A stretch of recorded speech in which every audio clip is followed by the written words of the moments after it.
po sa inyong lahat.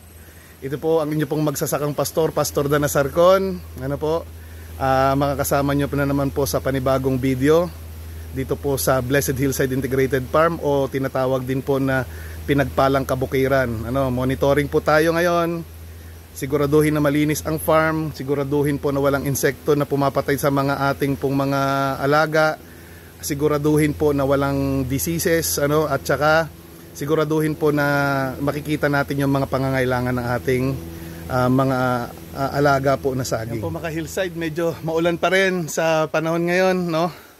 Continuous monitoring tayo ng ating po mga saging na saba. Nandito tayo ngayon sa likod ng farm dito sa fish pan. Isa ito sa mga nauna natin na mga expansion area, malalaki na itong ating pong mga alaga dito sa ating pong mga bagong mga area ng ating pong saging na saba.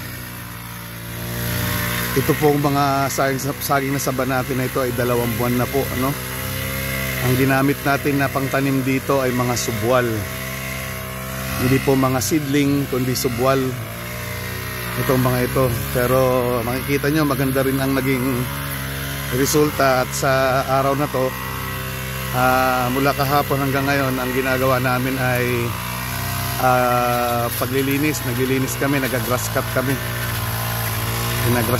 ginagrass cut natin itong area na to. Dito sa area na to panibago na namang dagdag expansion na area natin sa saging na saba.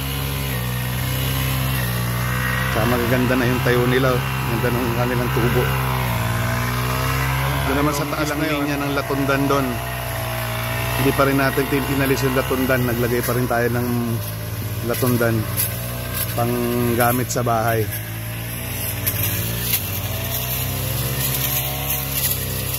Praise God, sa panibagong araw na naman na binigay ng ating Panginoon mula po dito sa Blessed Hillside Integrated Farm. Ito pong muli ang inyo pong magsasakang pastor. God bless po sa atin. Grass cut tayo sa area na to, kaya kikita nyo ang gandang tingnan nitong area, So malaki po kasi ang naitutulong ng kalinisan sa banana plantation. Pag malinis, na-avoid po natin yung pagkalat ng mga diseases, at saka especially yung fungus po. Yan po ang sakit ng ng banana, kahinaan po ng banana yan. Kailangan nagmo-monitoring kayo lagi para make sure na hindi kakalat yung mga diseases sa kasi magkakahawa-hawa. Malaki po ang naitutulong ng kalinisan sa farm. Kaya de-leafing at saka making sure na yung paligid ng taniman ninyo ay malinis. Katulad ngayon, kalilinis po natin, kagagrass cut natin ng area.